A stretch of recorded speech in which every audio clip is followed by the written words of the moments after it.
This is all very, very political. And again, I will let you read all of this if you wish. But again, the reason I'm going through all of this is that we can probably surmise that this will be incredibly lengthy, because there's actually quite a few new games in development right now, some pre-development, some working into full production, and this is going to affect everything.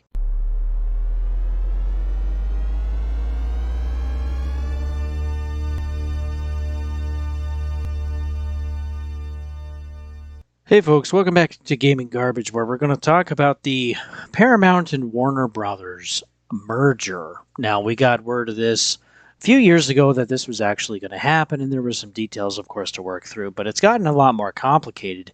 And the reason I'm talking about this is because there's actually quite a few new games in development right now, some pre-development, some working into full production, etc. And this is going to affect everything. So now we have a brand new antitrust lawsuit against all of this after it was approved in the first place and working toward actually being finalized. Well, now it's got this big roadblock in the way. And if you are shy about not being in an echo chamber, about talking about things that are maybe uncomfortable or that are very opinionated, maybe this channel is not for you. Because I'm not here to necessarily provide you an echo chamber. I'm here to provide you the news. So let's get started. So there's a dozen states led by California are suing to block Paramount from buying Warner Bros. Discovery. Quote, the unlawful merger of these two entertainment behemoths would lead to higher prices, lower quality, and less content for film and television, harming movie theaters, basic cable distributors, and ultimately audiences on every sofa and movie theater seat in the United States. That came from the Attorney General, Rob Bonetta, who said in a statement announcing the lawsuit, which was filed in federal court in California's Northern District. Paramount accused the Attorney General of getting both the facts and the antitrust lawsuit wrong. Quote, delaying this transaction will only harm entertainment workers who have already suffered over recent years as technology has disrupted their livelihood, which would be AI, and cost California tens of thousands of entertainment jobs, which would of course be revenue for California itself.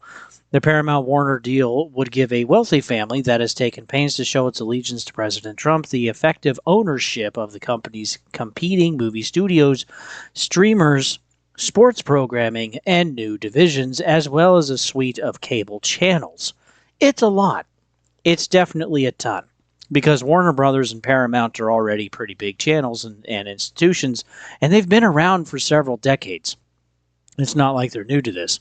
But ultimately, Warner Brothers needed to be bought because they were going broke, and Paramount isn't necessarily in better shape either. We're going to get into that. The president has repeatedly praised Larry and David Ellison, the digital titan, and his son, who were the controlling owners of Paramount. Quote, we're trying to have CNN go to a normal path, Trump said, told CNN. Bonita said that with this lawsuit, California and our sister states are fighting for free and fair markets, not rigged markets. And now I don't entirely agree with that because, in my opinion, everything is moving toward a monopoly or a biopoly or these mega companies that are ultimately getting more and more control and influence. And so everything kind of feels rigged anyway to people like you and me because we don't have the ability or even access to a lot of the type of stuff that they do.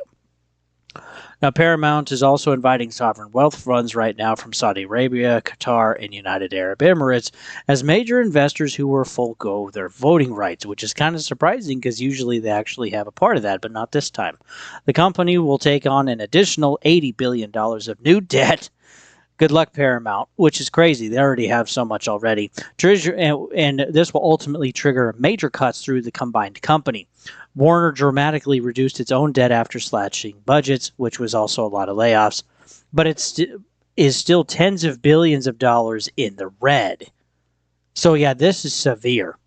And then they're going to take on an extra $80 billion. On top of that, they're going to be like over $100 billion in debt. That sounds insane. Which helps set the stage for Paramount's unsolicited bid. The acquisition is valued at approximately $111 billion, including debt and major investment stakes from those sovereign funds. Bonta, I apologize if I'm saying that wrong. Bonta has armed his office for potentially costly legal battles by hiring a new batch of lawyers, including some who left the United States Justice Department after Trump took office a second time. He's also secured new funds from the state legislature, which would be California, specifically for the antitrust enforcement. So not only is this really about like antitrust, this looks and feels extremely political. And this is from the NPR, which they're political themselves. And so no matter which way you do it, there's definitely biases here, I think, on both sides. And they're kind of at war right now, at least in the political spectrum.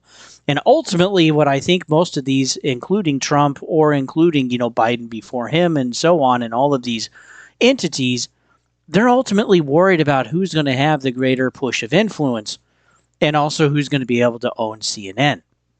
Now, CNN is probably the biggest contributor with like left-leaning or liberal-leaning ideas, and then there's also Fox, which is or some others, I guess, too. I don't even know anymore. I don't even really keep up with all this stuff that's happening. I don't watch the news. I just want to look at data. That's what I like. But yeah, this definitely looks like it is becoming kind of a tug of war for who ultimately gets more influence. And so this will probably be too very, very lengthy. And this is why I'm going through all of this, because it's going to affect all of these games, which I'll get to very shortly. There are the other states: Arizona, Colorado, Connecticut, Massachusetts, Minnesota, Nevada, New Jersey, New Mexico, New York, Oregon, and Washington, which are all liberal states, by the way, are also a part of this lawsuit. There's not one conservative lawsuit in that entire thing. Paramount has argued, too, that the entry of streaming giants such as Netflix, Amazon, and Apple into entertainment has altered the landscape, rendering such antitrust concerns obsolete. Again, I would also agree with that because, again, we only have a few companies, regardless of industry, that really control everything. So these mega companies, and that's more of a fascist form of government than anything else, where you have the government colluding with the mega companies to ultimately have control over the populace. That's kind of what's going on here, in my opinion. Disney swallowed up also Fox's Hollywood holdings in 2019. So yeah, they own Fox. There's also Disney, which is a huge brand in and of themselves. They also have Pixar and others too. And so, yeah, what are we really fighting over here for? What is the whole point of keeping Warner Brothers and Paramount separate and let Netflix buy them or someone else? And again, I think it's ultimately that there's, control being taken away from the liberal side of influence, going over to the conservative side. And I don't think some of them like that very much. So that's why we're having this lawsuit. Starting October 1st, Paramount has to pay Warner shareholders a ticking consideration of roughly $650 million for every 90 days the deal is set back. So I can see this too as a way to basically try to bankrupt the Ellingsons, okay, and also ultimately kill the deal. If the deal is not consummated by next June 4th of 2027, Paramount will have to pay Warner $7 billion. Which in my opinion is money they don't have, because you look at Disney, you look at Paramount, you look at Warner, you look at any of these others, including Amazon Prime and all of this other kind of stuff, and Apple TV, and they're all kind of losing money. The money isn't there like it used to be. Okay, the real economy is setting in, and everyone is losing it. And so, yeah, they're all having to make adjustments, and that's why a lot of these mergers are happening in the first place. I will link this down in the description if you wish to read all of this yourself.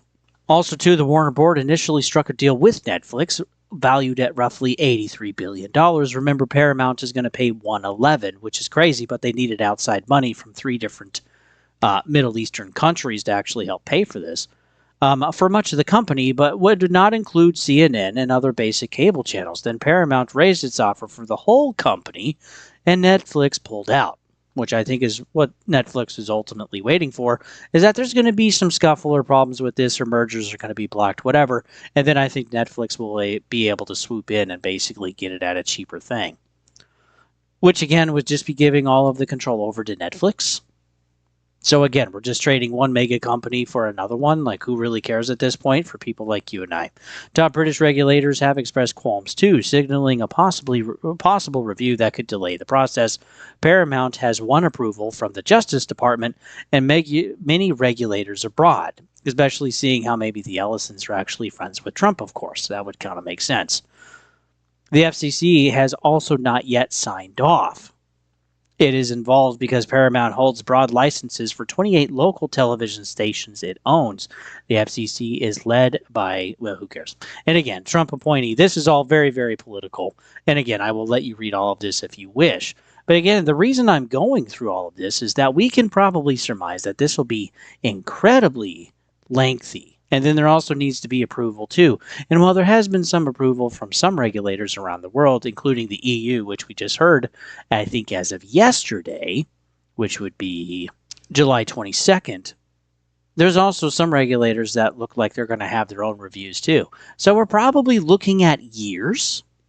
And two, this lawsuit isn't going to be initially heard until next year, which, is already going to make Paramount pay an extra $7 billion most likely to Warner Brothers itself, which is already broken in debt just like everybody else.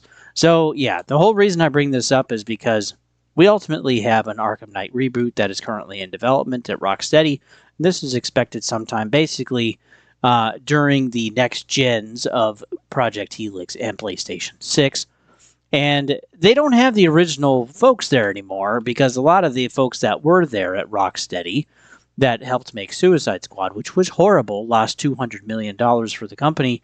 Well, 100 Star now exists, and that's where a lot of the older devs actually went. So for them to, quote, go back, it's definitely not the same team, and it's not going to feel the same either. And I think rebooting what these guys actually made is horrific. I don't think they should actually be doing that, but again, they don't own the IP. They're working on actually building something else, and they're getting into pretty big stuff here. So yeah, gameplay, animation, cinematic design, engineering, audio production, art, and studio. So they're really starting to crank out on some stuff to actually get this going. But yeah, this will be very, very interesting. And their goal is to make AAA games with 100 people in London. That is basically the goal. They don't want to get too big because that's what happened to Rocksteady and many other AAA companies, and they're just kind of too big and in their own way. I mean, even when we take a look at Marathon over at PlayStation, we're looking at like 400 devs making an extraction shooter, which just kind of sounds mentally retarded if you ask me. That's way too many people, and that's why also it costs so much to actually make. Millions a month. It's expensive. Also, Hogwarts Legacy 2 is actually focused on. We also know that there's a TV show that's going to be correlated with this. It'll be interesting to see how that goes. But it's not going to be made by Avalanche. They're working on something else, an unannounced AAA open world game, at least according to Gamer Market. And they're also using the Apex engine. So Techniker's senior design role was listed until February 28 of 2027.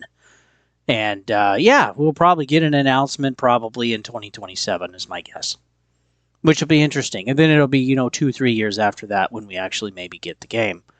But maybe even longer. We'll have to see. Again, I expect a lot of these to actually be launch titles, not to be titles in 2027 or really any earlier. Take a look too. There's also Injustice 3 has been confirmed, I guess, accidentally leaked by an artist that was working on this. But yeah, Injustice 3 is expected. Though with the whole thing with Warner Brothers and the DC universe, man, it's just falling apart and being a mess. And with the latest thing being Supergirl, it's not going great. So I'm not exactly sure what they're going to do with that. And then, too, Warner Brothers is up in the air anyway with that whole new antitrust lawsuit. Still needs to be confirmed by other world regulators. It's kind of a mess. Also, we know, too, that the new Mortal Kombat game has also been confirmed.